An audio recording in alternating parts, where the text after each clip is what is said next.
Alors, il n'y a pas à proprement parler, les présocratiques, Hegel et Marx nous disent la même chose, il n'y a pas à proprement parler de naissance du sacral, parce que le sacral est co-substantiel au souffle cosmique de l'homme communautaire primordial.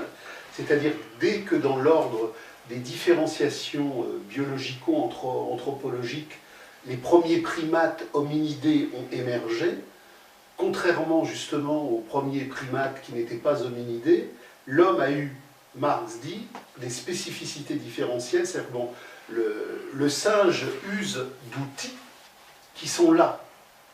L'homme construit des outils complexes, puisque le singe est capable de produire un certain nombre d'outils primaires. La grande différence, c'est que l'homme produit par ses outils les conditions d'une production élargie qui se transforme. C'est-à-dire que les espèces animales, même si elles produisent des outils limités, ne transformeront jamais l'espace organique de leur être là.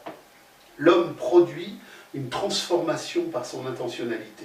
Donc entre les animaux et les hommes, le souffle cosmique découle du fait que l'homme est l'autoproduction de sa propre histoire en devenir.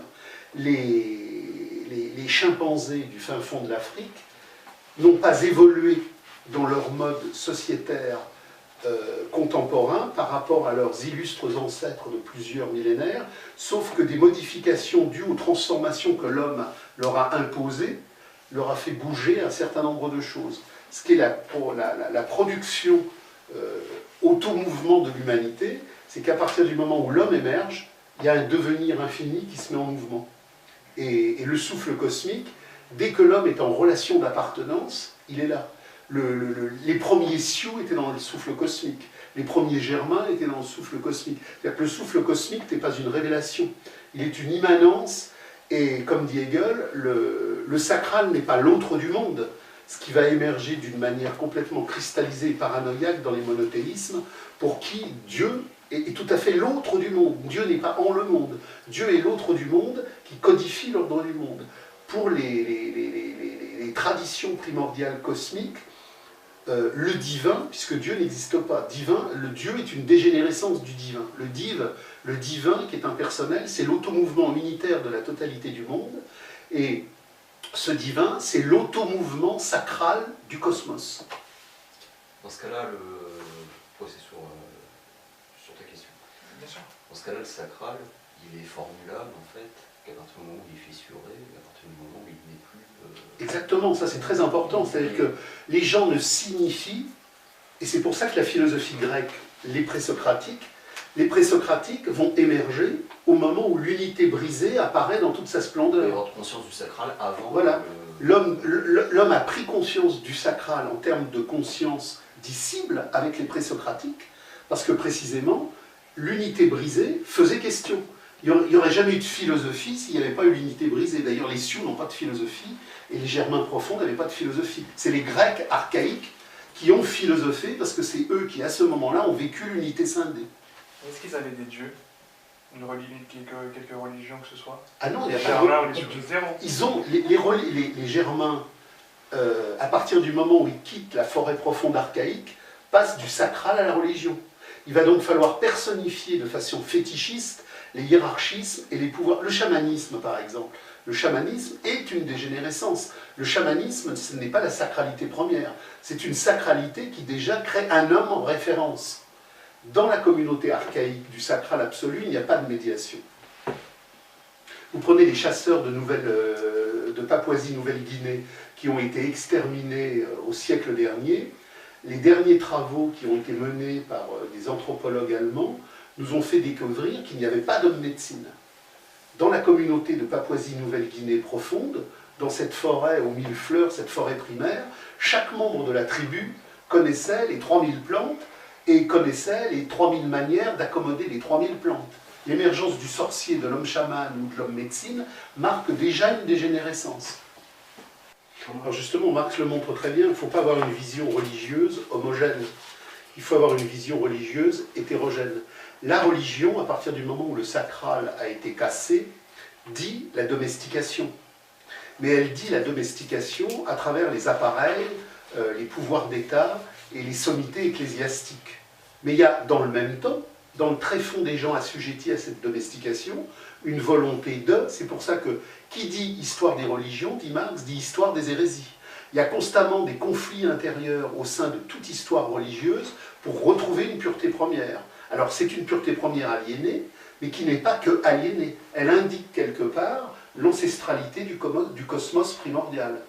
Donc toute l'histoire des religions, dit Marx, c'est l'histoire des luttes de classe à travers des hérésies qui sans arrêt se posent et s'opposent pour retrouver.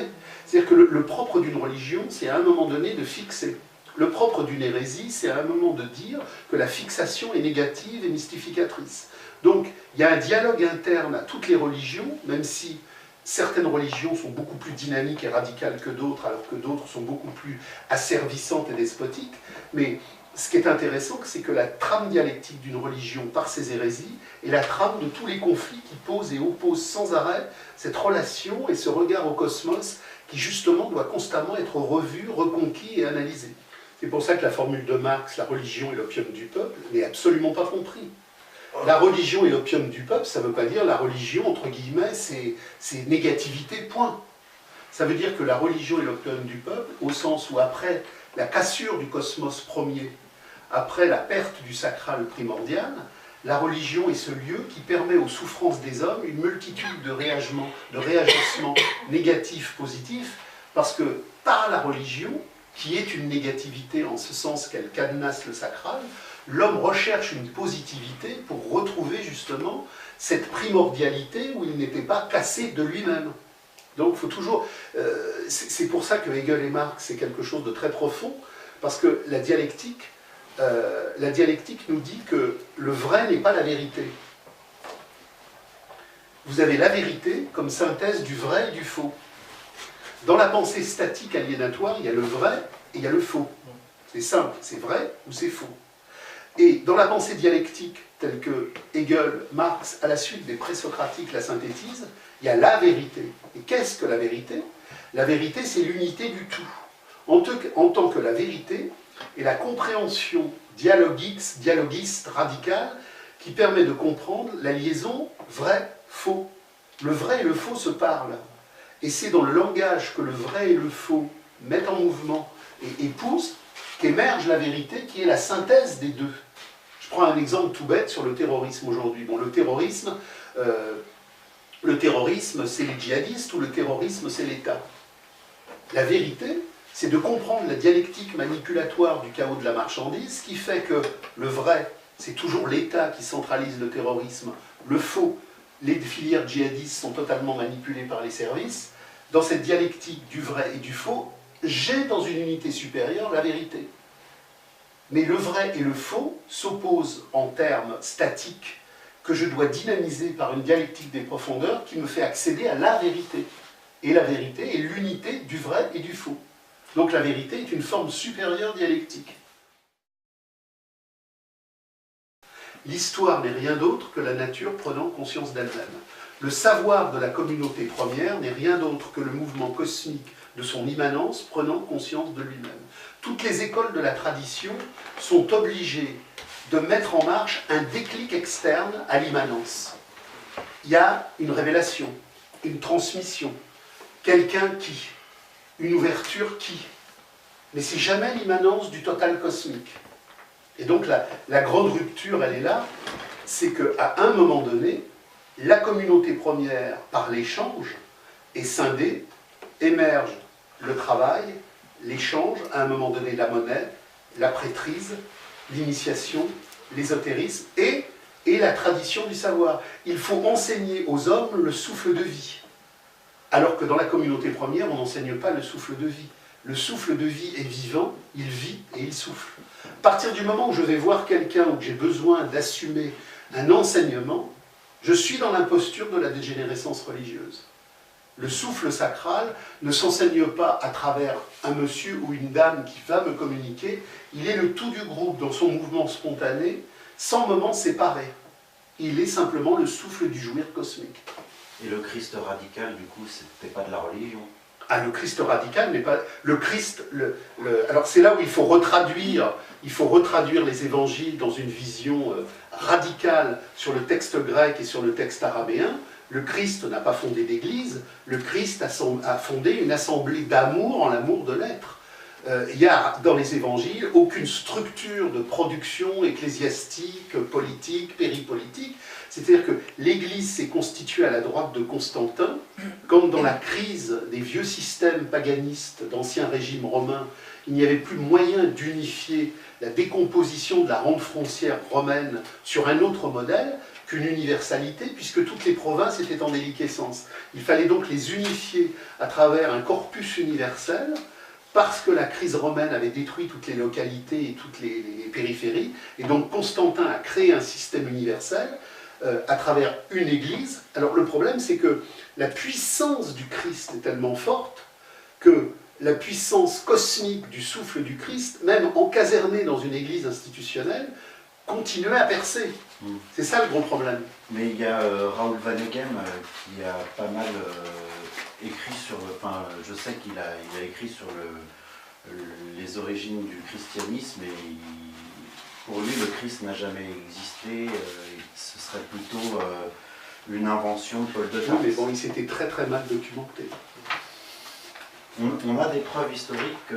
On a des preuves historiques parce que d'abord les historiens romains en temps réel parlent du Christ, et on a surtout les Tolédot Yeshou, qui sont les textes talmudiques juifs, qui expliquent que Jésus était un fils de pute, que Jésus était un magicien, qu'il fallait tuer Jésus. Si Jésus n'avait pas existé, les textes talmudiques auraient dit « Jésus n'a pas existé ». Les textes talmudiques ne disent pas « Jésus n'a pas existé ». Ils disent « Jésus était un imposteur, un magicien, une saloperie, et nous avons bien fait de le faire exécuter ». Donc on a, entre guillemets, toujours cette prise de position de preuve par le prisme de l'adversaire. Mais on a toute une série d'historiens romains qui, bien évidemment, rendent compte de son existence. Et on a un certain nombre de documents administratifs judiciaires romains qui rendent compte de l'exécution dans une forme spécifique de la crucifixion à Jérusalem dans les années 30. Donc on a de la doc là-dessus. Alors si vous voulez, là encore, bon, je ne sais pas si vous connaissez le roi Gourand, le geste et la parole, c'est un préhistorien très connu, qui a produit énormément de textes importants dans les années 80-90, mais il ne fait que confirmer les textes de la préhistoire que Engels avait écrits dans les années 1850. Là encore, il faut avoir une vision radicale et dialectique des longues durées. On n'est pas passé du paléolithique au néolithique un jeudi 12 janvier à 2h02. Il y a donc une longue trajectoire contradictoire, ce qui fait que, par exemple pour la guerre, on trouve pas de traces de guerre, avec des meurtrissures importantes sur les corps quand on fait des fouilles, dans le paléolithique. Et on en trouve à partir de la sédentarisation, à partir du néolithique.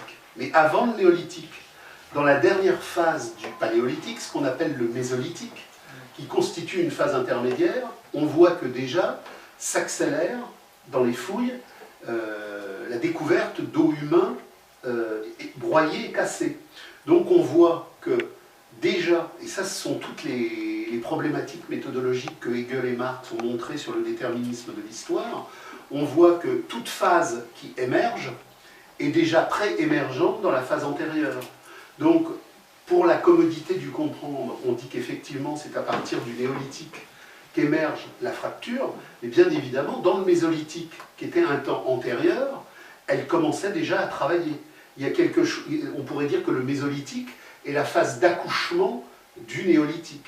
S'il y a déjà, dans le mésolithique, une transformation des structures de chasseurs-cueilleurs qui ont une tendance, non pas à la sédentarisation, mais qui ont une tendance à ralentir leur mouvement de nomadisation. Il y a donc déjà un rapport à la plante, il y a donc déjà un rapport à la chasse qui est en train de se transformer.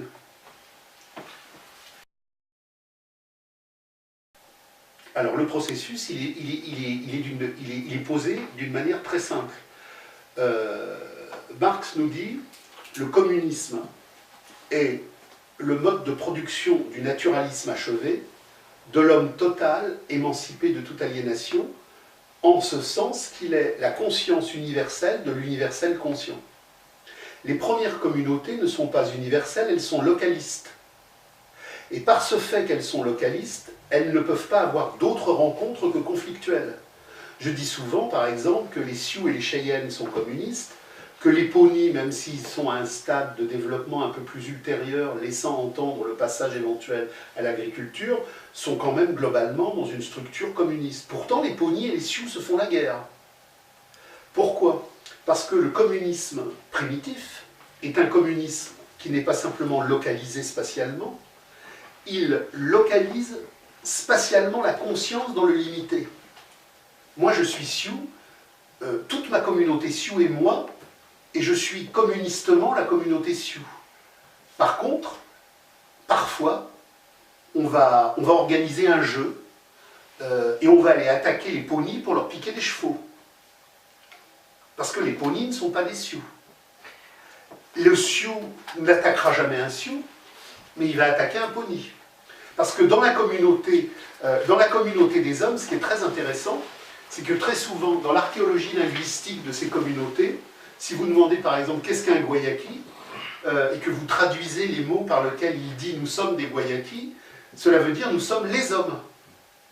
Qu'est-ce que ça veut dire? Ça veut dire que pour un Guayaki, une tribu qui serait à 150 km et qui serait découverte, ce n'est pas les hommes. Donc, tout le monde est dans le communisme primordial, mais séquencé, séparé et antinomique. Ce qui veut dire que quand ces communautés, dans la phase que vous avez désignée, vont commencer à émerger au néolithique, et que les productions agraires vont se mettre en marche, les productions agraires vont nécessairement, par les stocks qui vont émerger, être antinomiques au groupe d'en face. Donc il y a une conflictualité spatiale, symbolique, magique et économique qui se met en mouvement. Et donc la relation du groupe communiste à l'autre groupe communiste, dans la réalisation de ces circulations de produits, ne va se faire que par le troc. Alors que dans le groupe, il n'y a pas de troc, il y a la donation. Dans le groupe, on ne donne pas, on n'échange pas, on ne troque pas, on laisse. Et donc, les premiers groupes vont troquer avec les premiers groupes, et à un moment donné, le troc va se développer en échange, et l'échange qui se faisait de groupe à groupe va en circulation par ricochet commencer à circuler lui-même dans le groupe. Donc la circulation-échange va dissoudre progressivement le groupe, alors que tout le monde faisait son arc, alors que tout le monde faisait son pain, alors que tout le monde participait à la chasse. On va commencer à ritualiser des cristallisations professionnelles. Il y aura un forgeron, il y aura un fabricant d'arcs, il y aura un boulanger. Bon, progressivement, on va fétichiser, cristalliser les relations et on va dissoudre la communauté première. Et donc Marx nous dit, malgré toute la richesse de ces communautés premières, il leur manquait quelque chose d'essentiel pour survivre dans la longue durée historique, c'est l'universalité. Et en quoi le communisme de demain est appelé par Marx le communisme supérieur? Il est appelé communisme supérieur parce que ça n'est pas un retour à des communautés locales de chasseurs-cueilleurs, c'est l'universalisation de la communauté, la Gemeinwesen, qui est l'anticosmopolitisme de la marchandise. Au lieu d'être l'homme cosmopolite, abruti universellement dans la marchandise, c'est l'homme universel, émancipé dans le souffle cosmique de ses enracinements de terre. Pour ça que je dis souvent, les gens me disent, mais alors, le communisme universalisé, je leur dis, le communisme universalisé, c'est la première différence charnelle réelle dans l'universalité, parce que pour la première fois, on va préserver le vrai soja des îles japonaises, on va préserver le vrai camembert de Vimoutier. Le communisme, c'est pas mélanger le camembert et le soja parce qu'on a créé l'homme universel. C'est au contraire l'homme universel en tant que préservation totale des singularités d'enracinement. Donc le communisme et le naturalisme achevé, c'est enfin la communauté humaine universelle, mais qui préserve toutes les richesses culturelles, culinaires, sensuelles de nos histoires diverses.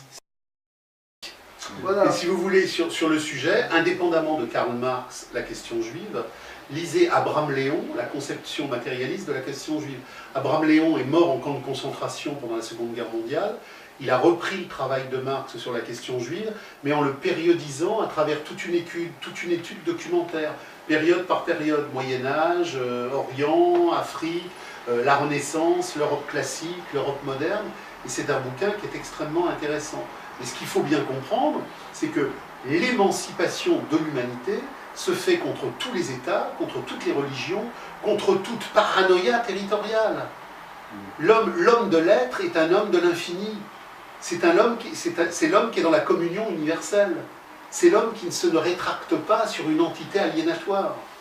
L'homme de l'être aime tous les humains de la Terre, non pas dans une conception armée du salut, dans une conception souffle cosmique radical et insurrectionnel. Grâce à Marx, on peut dire aujourd'hui, dans le mouvement qui me fait briser les enclosures matérielles, je brise les enclosures mentales. Je n'ai pas d'ennemi.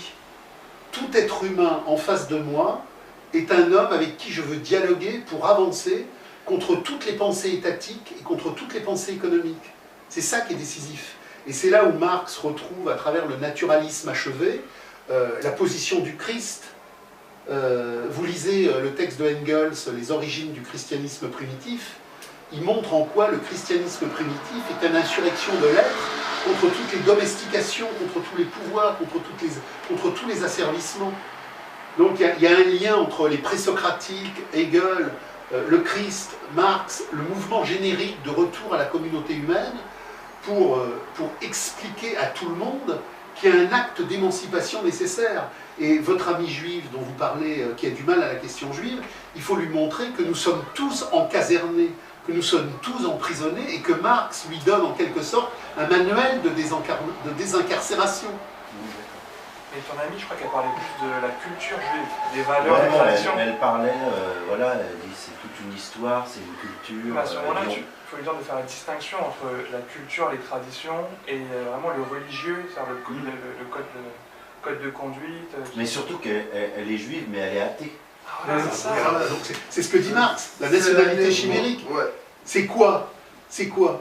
Les juifs ne sont pas une race.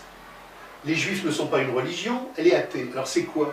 C'est le couscous berbère cachère, c'est la carpe polonaise cachère. Non, et puis c'est surtout une rassurance quand on est conditionné depuis des générations et des générations dans l'enfermement endogamique. En plus, elle a fait l'école juive. Donc, je veux dire c'est pour ça que Marx, dans sa correspondance avec Engels, montre bien que le juif, en tant qu'homme, est souffrance. Parce qu'il est homme séparé de son humanité par toute une série, les mitzvot. Il y a plusieurs centaines de mitzvot. Tu dois faire, tu dois pas faire, tu dois faire, tu dois pas faire. Le Christ arrive, il dit, à la poubelle l'aliénation. Pas de doctrine, pas de commandement. Aime l'être en toi et en ton prochain. Et le Sanhédrin qui récite les mitzvot des 300 obligations, dit mais il est fou. Ça fait on est conditionné là-dedans. Vous savez, c'est un peu comme le type qui a fait 60 ans de prison. Il obtient enfin une libération. Il se retrouve dans la rue, il ne veut plus sortir. Parce que ça fait 60 ans qu'il connaît sa cellule, ses rideaux, son bureau. On lui dit maintenant, ça y est, c'est fini l'emprisonnement, ouvre la porte. Il court en arrière, il dit non, non, non, non, je veux retrouver mon bâton, ma cellule. C'est assez difficile des fois quand je lis les passages de la Bible, enfin surtout la parole de Christ. Des fois il y a des choses que j'arrive pas trop à saisir, genre par exemple quand il dit heureux les simples d'esprit. Alors heureux les simples d'esprit, d'abord la traduction grecque, bon, je les ai derrière, mais bon, je ne vais pas aller la chercher. En grec, c'est pas ça. C'est que ceux qui, en leur esprit, sont en humilité. La pauvreté d'esprit, c'est pas heureux les débiles. C'est heureux ceux qui ont suffisamment d'esprit pour ne pas narcissiquement et spectaculairement mettre en scène leur esprit de représentation. Si vous voulez, c'est comme physis en grec. On en a parlé plusieurs fois avec Chris. Physis, dans un langage complètement dénaturé, aujourd'hui, c'est devenu la physique. Mais physis, la nature. Mais c'est pas du tout ça en grec. La physis, ça renvoie à un verbe indo-européen, bou, fou, qui a donné je fus en français. C'est le passé de être. Mais le passé de être en grec, ça signifie que toute l'armature du croître de l'être a enfin posé ses bases. Donc, quand je vois en grec le mot physis, c'est l'expression de la richesse cosmique et sacrale qui est dans le mouvement de sa fertilité, de son épanouissement. C'est pas la nature. Et c'est pareil pour les évangiles. Vous avez plein des... Le Christ n'a pas voulu établir un royaume, il a voulu établir une basileia. Donc en grec dégénéré à Constantinople en 1492, La Basileia, c'est sûr, c'est un royaume.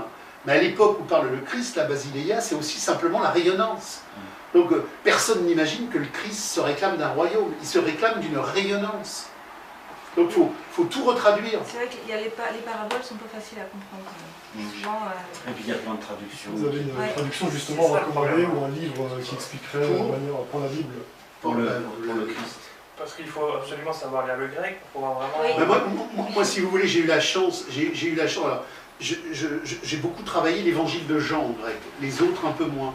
Mais je vois par exemple que quand je travaille l'évangile de Jean en grec, et que je pars sur la richesse, si vous voulez, un mot grec déjà, on en a parlé avec Chris, pour par exemple Héraclite Parménide.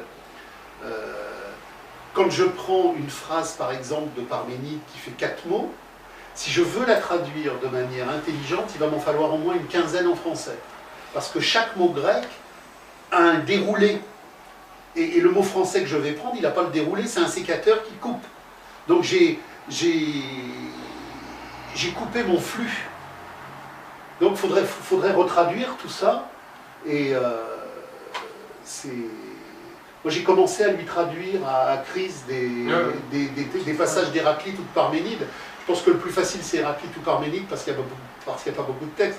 Et si par exemple on se remet à traduire l'évangile de Jean, avec toute la richesse de la portée grecque, il faut plusieurs mois de travail, parce que il faut sortir de la prison des traductions actuelles.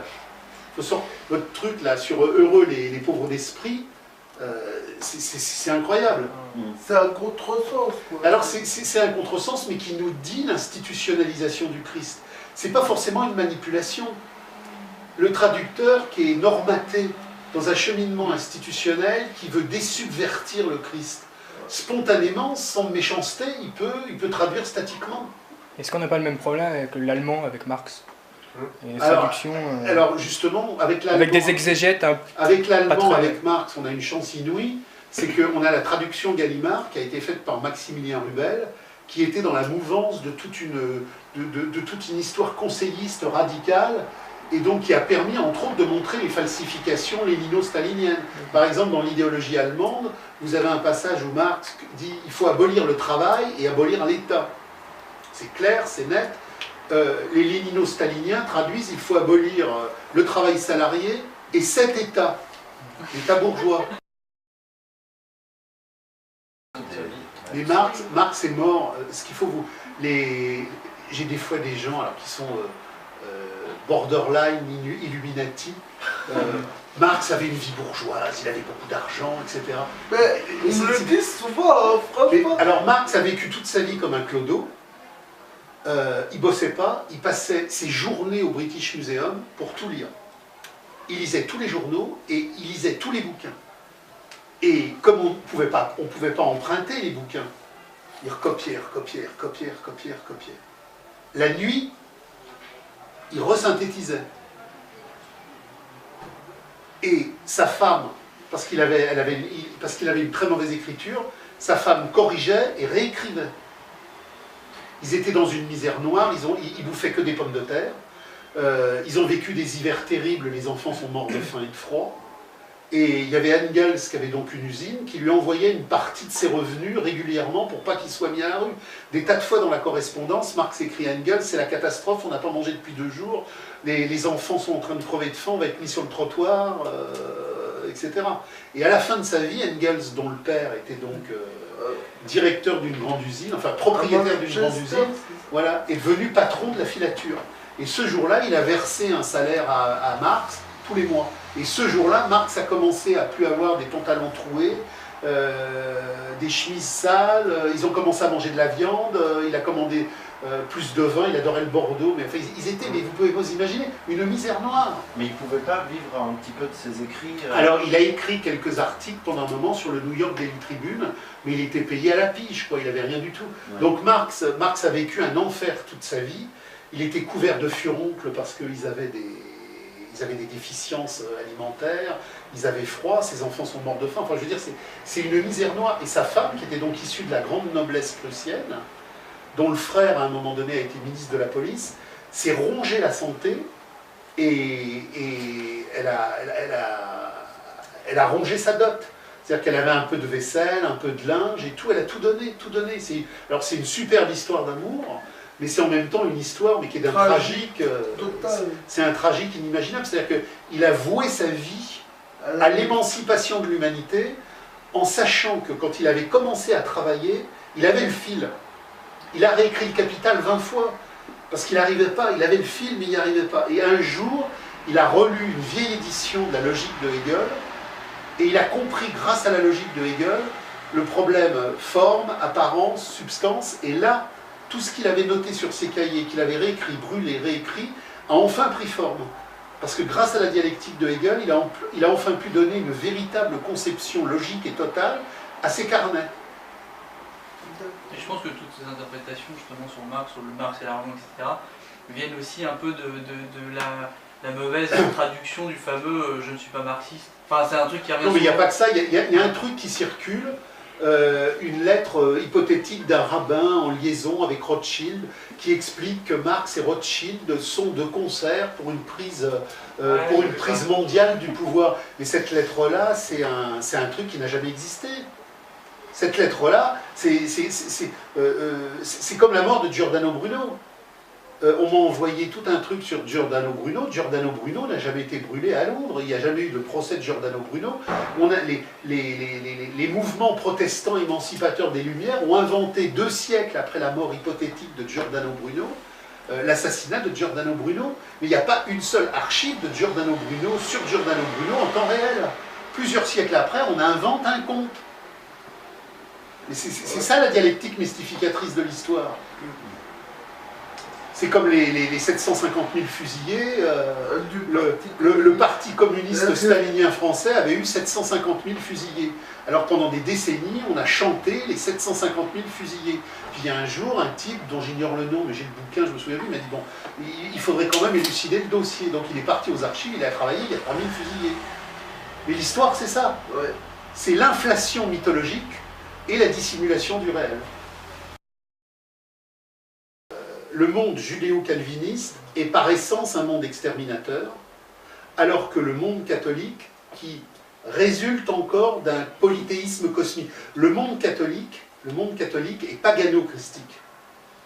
C'est-à-dire que quand les gens vous disent il y avait une statue de la Vierge là, il y avait Saint Machin, il y avait Saint Machin, tous les cultes païens d'amour cosmique qui avaient lieu autour d'un arbre, autour d'une source, ont été reconvertis par le catholicisme en saints locaux.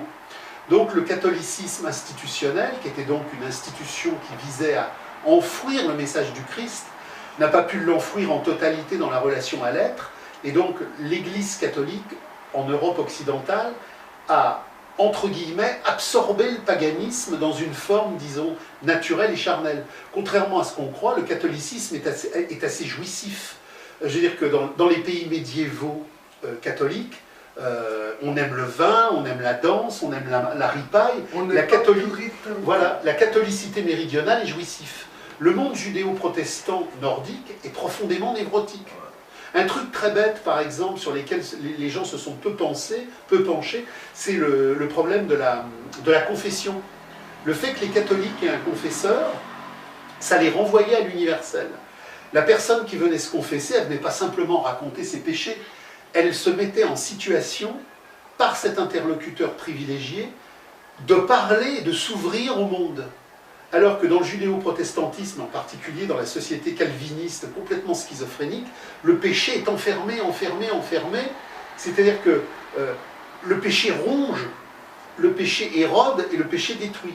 Donc vous imaginez Cromwell, dans une secte péricalviniste, qui est l'anti-jouissif absolu, qui extermine les paysans irlandais sans aucun problème. Donc on a ce problème-là, ce qui fait que les judéo-protestants qui débarquent en Amérique sont structurés autour de l'Ancien Testament, alors que les catholiques français qui débarquent au Québec sont structurés sur le Nouveau Testament. Donc le judéo-protestant qui voit des Iroquois, qui voit des Algonquins, qui voit des Mohawks, il est la nouvelle Israël en mouvement qui doit exterminer Canaan et les Amalécites. Donc il n'y a pas de possibilité de fusion entre les populations, même si à la périphérie, il y a toujours des accidents. Par contre, la colonisation catholique française au Québec, au bout de 2 ou 3 générations, vous avez des villages entiers qui sont métissés. Vous avez des trappeurs français qui épousent une algonquine, etc. Ce qui fait qu'aujourd'hui même, au Québec, vous avez des tribus entières qui sont métisses de Français et d'Algonquins ou de Hurons. C'est toujours le capitalisme le plus moderne, le plus compétitif qui est le plus ravageur. Vous prenez la conquête espagnole, qui est une conquête féroce, parce que c'est une des premières conquêtes, mais elle est tempérée par le degré encore archaïque du développement du capital. Donc il y a des massacres au Mexique, il y a des massacres au Pérou, mais aujourd'hui, vous allez en Amérique du Sud, vous avez une société métissée, parce que s'il y a eu des massacres, on n'a pas exterminé les Indiens. Donc la colonisation espagnole, la colonisation portugaise ont été parfois porteuses de massacres, mais jamais d'éradication totale. La colonisation française, qui est une colonisation intermédiaire, et qui en plus n'a pas de moyens logistiques considérables, contraint la métropole française à se dire que face à la forte population anglaise dans le Nouveau Monde, s'il n'y a pas une alliance forte avec les populations amérindiennes, on ne pourra pas tenir. Donc il y a en plus ce facteur-là qui est une contrainte déterministe. Toutes les guerres, toutes les grandes batailles entre la France et l'Angleterre qui sont menées dans le Nouveau Monde sont gagnées grâce aux Indiens. Et la bataille de Québec, où Montcalm va perdre contre Wolfe, est en grande partie perdue à cause de Montcalm, qui ne veut pas utiliser les troupes indiennes. Au lieu de faire ce que les Indiens appelaient la guerre de guérilla, comme vous la voyez dans le film Le Dernier des Mohicans.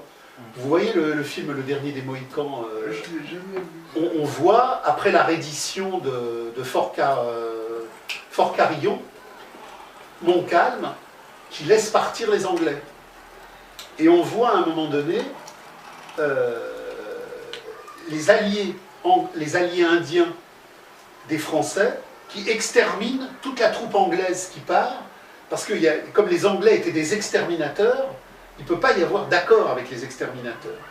Donc, et ce que montre Marx, c'est que les colonisations anglo-saxonnes, qui sont les plus tardives, les plus techniques, les plus développées, sont par essence éradicateurs, parce que ce ne sont pas des colonisations de compromission avec le monde dans lequel on va, ce sont des modes d'imposition radicale du mode qui vient.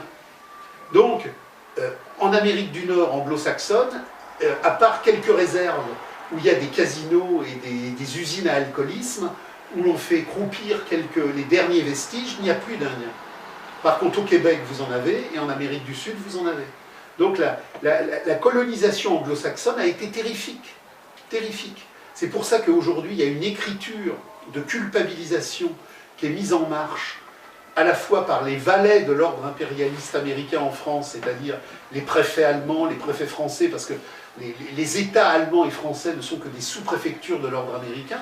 Donc on a entériné la culpabilisation nécessaire à l'impérialisme de la marchandise américaine pour se justifier.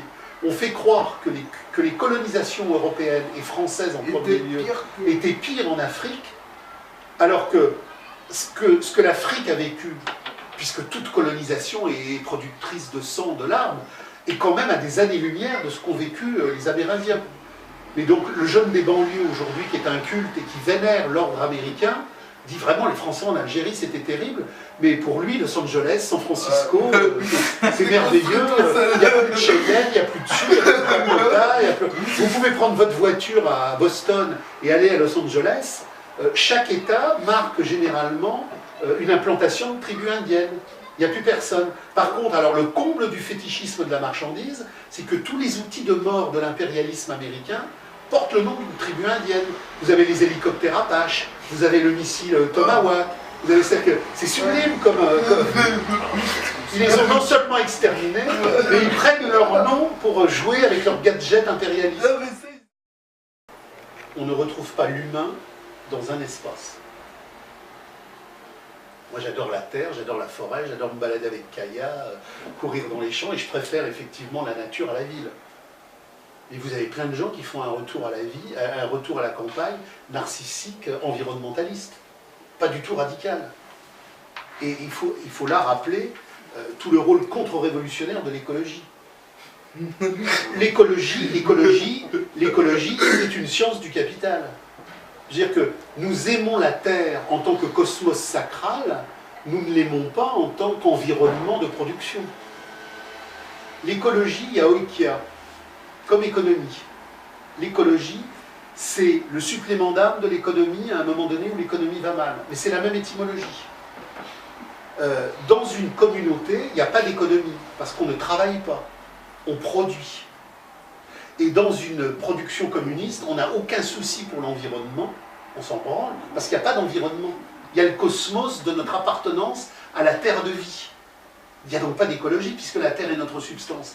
L'écologie vient dire une distance entre nous et la terre. Elle vient dire qu'il nous faudra avoir des occupations pour une extériorité qui ne serait pas notre intériorité. Et elle est née au XIXe siècle, comme toutes les sciences du capital, pour précautionneusement anticiper les désastres de l'économie et pour produire une économie responsable. Donc, à bas la politique, à bas l'économie, à bas l'écologie. L'écologie est une des dernières impostures du capital pour nous faire aimer l'économie. Et au contraire, retrouvons le cosmos radical contre toutes les oikias, qu'elles soient écologiques ou économiques. Alors maintenant, je préfère... Quand on va émerger comme communauté subversive, on va détruire les villes. Parce qu'on va détruire la division du travail entre ville et campagne. Il n'y aura plus de ville, il n'y aura plus de campagne. Contrairement à ce que croient les anarchistes, on ne va pas autogérer les campagnes et autogérer les villes. On va casser les villes et casser les campagnes, qui sont les deux mêmes modes de représentation d'une aliénation scindée. Et on créera des coopératifs cosmiques dans la Fédération universelle des communes communistes du monde, mais on ne va pas restaurer la campagne.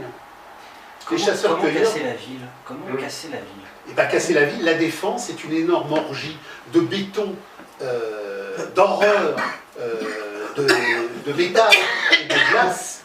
On ne va pas autogérer, alors on va pas autogérer la défense. D'abord, il n'y aura plus de gestion, donc on va détruire toutes les villes.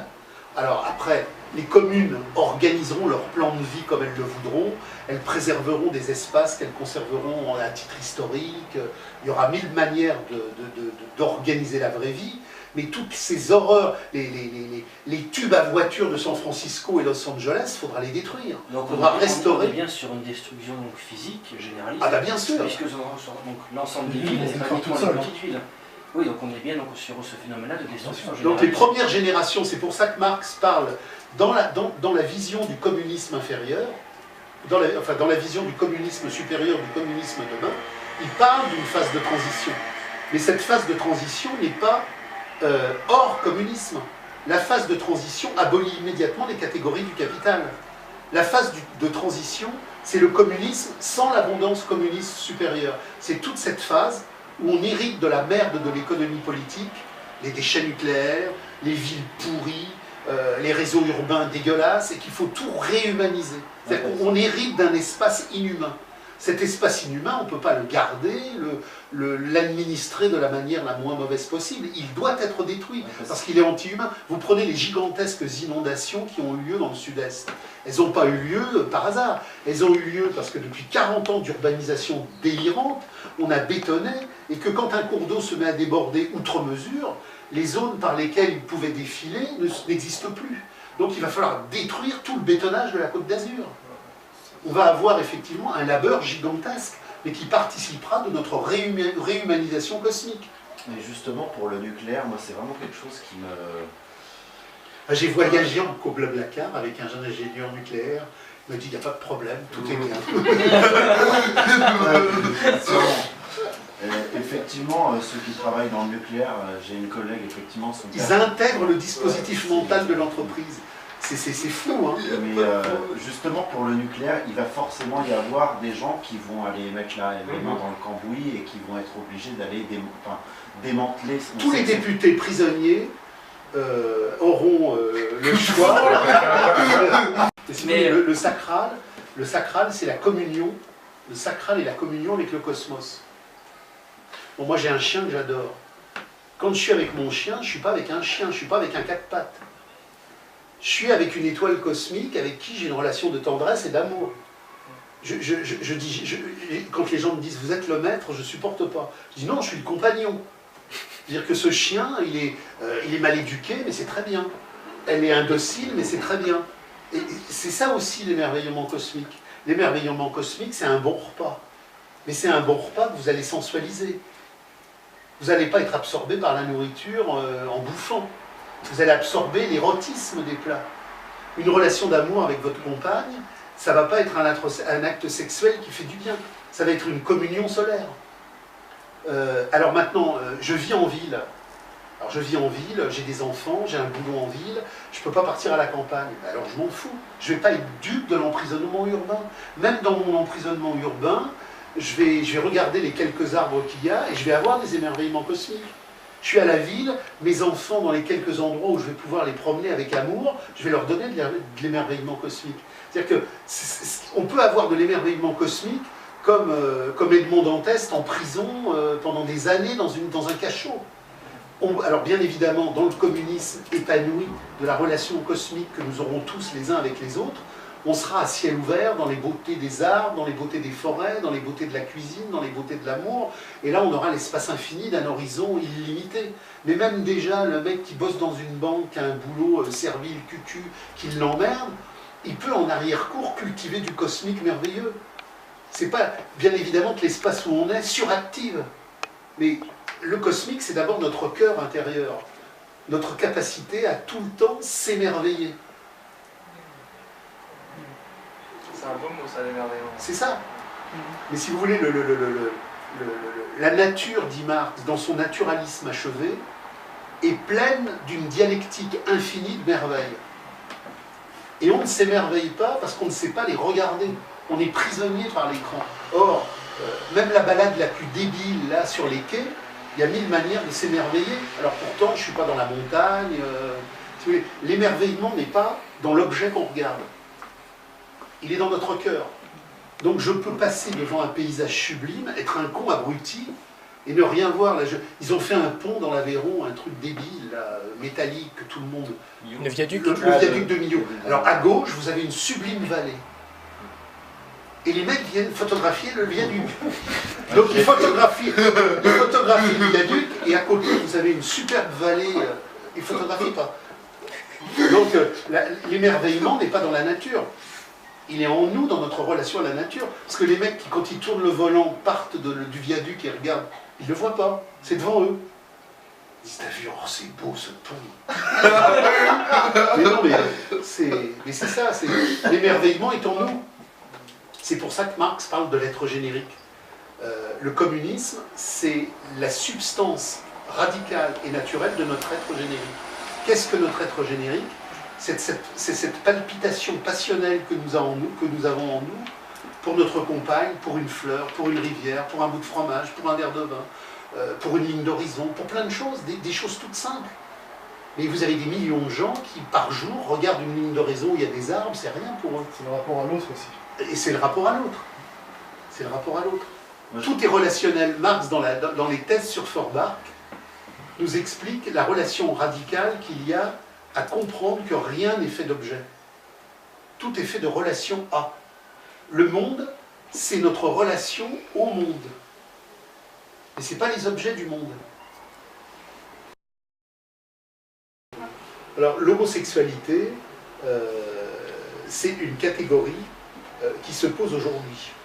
La pratique affective, sexuelle, qui renvoie à l'homosexualité, elle a toujours existé.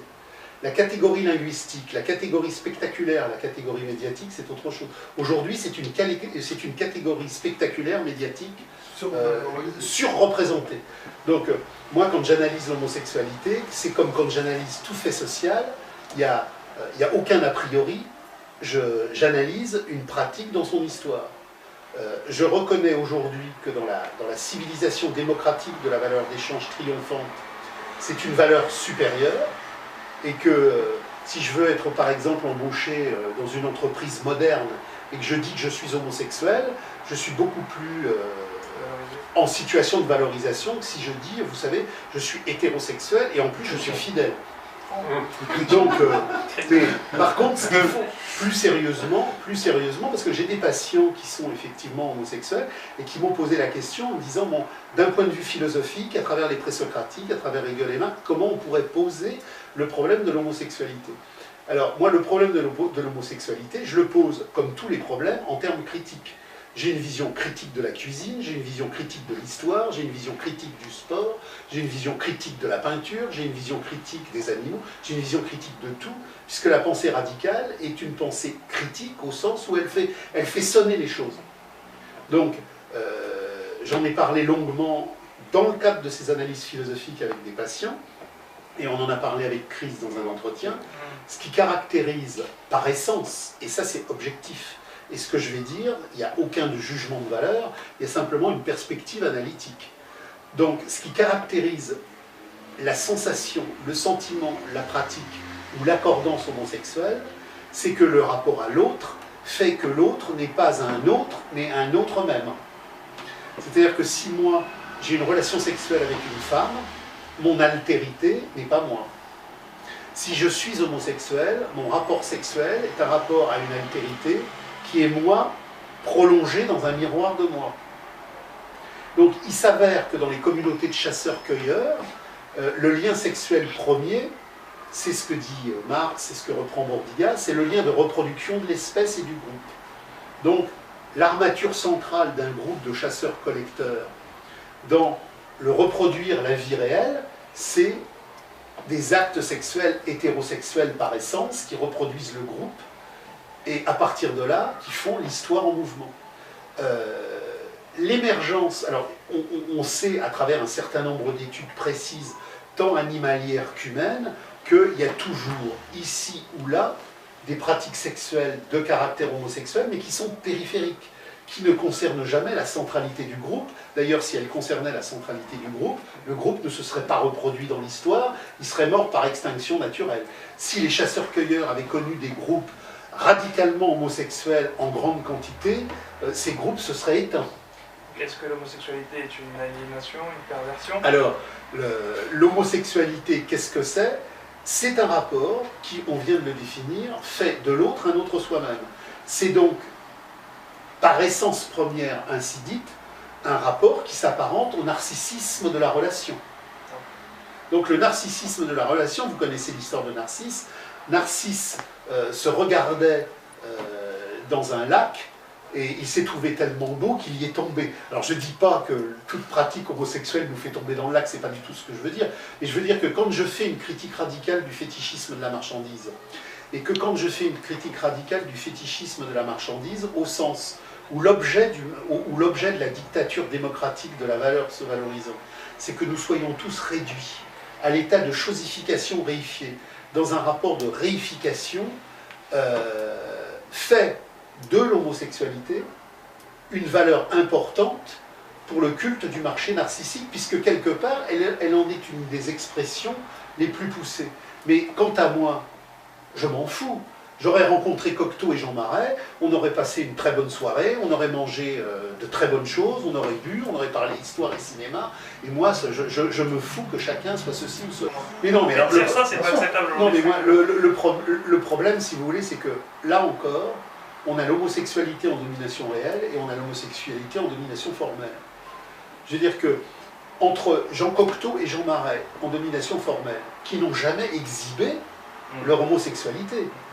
D'ailleurs, ce qui est très intéressant, c'est que quand moi je me définis, on me dit « Francis Cousin, qui êtes-vous » Je ne me définis pas d'abord par ma sexualité. Je dis voilà, je m'intéresse à la philosophie, j'aime ma compagne, j'aime mes chiens, j'aime mon chat, j'aime les fleurs, j'aime le midi, et accessoirement, je suis hétérosexuel. Mais mon hétérosexualité n'est qu'une des manifestations de ma jouissance cosmique. Ça n'est pas mon arc central. Et ce qui m'a toujours intéressé dans les relations que j'ai eues, dans mes analyses philosophiques avec les homosexuels, qui voulaient élucider leur part, c'est qu'ils se définissaient toujours, et au terme de l'analyse, ils se rendaient compte à quel point il y a justement cette exacerbation. Ils se définissaient d'abord par leur homosexualité. Et j'ai participé à plusieurs reprises à des tables rondes où il y avait des LGBT, puisque maintenant ça fait bien. LGBT, c'est comme le missile Tomahawk.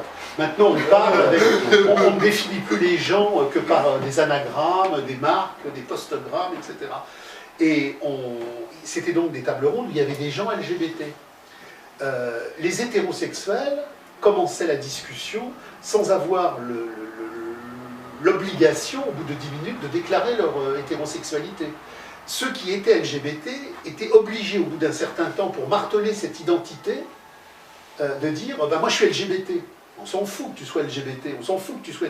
Le problème, c'est qu'aujourd'hui, dans la domination réelle, dans le spectacle narcissique des échanges, l'hétérosexualité qui correspond à la communauté radicale des subversions sociales est ringarde. Et l'homosexualité qui n'a jamais été l'homosexualité n'a jamais été une valeur subversive de la longue histoire pour abolir l'État et l'argent. L'homosexualité aujourd'hui sur le marché des échanges est une valeur marchande monétaire qui fait vendre. Donc l'homosexualité en soi n'est pas une catégorie historique. Il y a le prolétariat, il y a la classe capitaliste, mais la catégorie raciste, antiraciste est une catégorie sociologique du capital, on ne la trouve pas chez Marx, c'est pas le sujet. La catégorie homosexuelle, hétérosexuelle, ce sont des catégories marchandes de l'économie de la représentation. Donc, ce qui est important, et je le rappelle, moi je porte aucun jugement, je m'en fous, chacun fait ce qu'il veut, c'est comment ce que Jean Marais et Cocteau vivaient sans se cacher, et même sous l'occupation, tout le monde le savait, et personne ne les a jamais emmerdés. Le ministre de l'Éducation nationale... Oui, il va me le sortir, je sais, s'appelait Gestapet. Gestapet, on l'appelle. Le ministre de... Ce qui veut dire, c'est que le ministre de l'Éducation sous Vichy était clairement homosexuel et que tout le monde le savait. Donc, pour répondre à votre question, il faut sortir là encore des tabous, des totems, et avoir une analyse radicale. De la même manière que les groupes radicaux des années 30, comme Bilan, l'Union communiste internationale, ont fait une critique radicale de l'antifascisme, en montrant que l'antifascisme était le pire produit du fascisme, et que grâce à l'antifascisme, on allait fusiller les barricadiers de Barcelone, et que grâce à l'antifascisme, on allait mobiliser le prolétariat mondial dans la grande boucherie de 39-45. Après, on a fait la critique de l'antiracisme, en tant que l'antiracisme est le pire produit du racisme, c'est une dynamique capitaliste d'occultation, de fétichisation, pour ne pas voir les véritables enjeux de la lutte de classe. La lutte d'émancipation des homosexuels, à la limite, le prolétariat international, il s'en fout.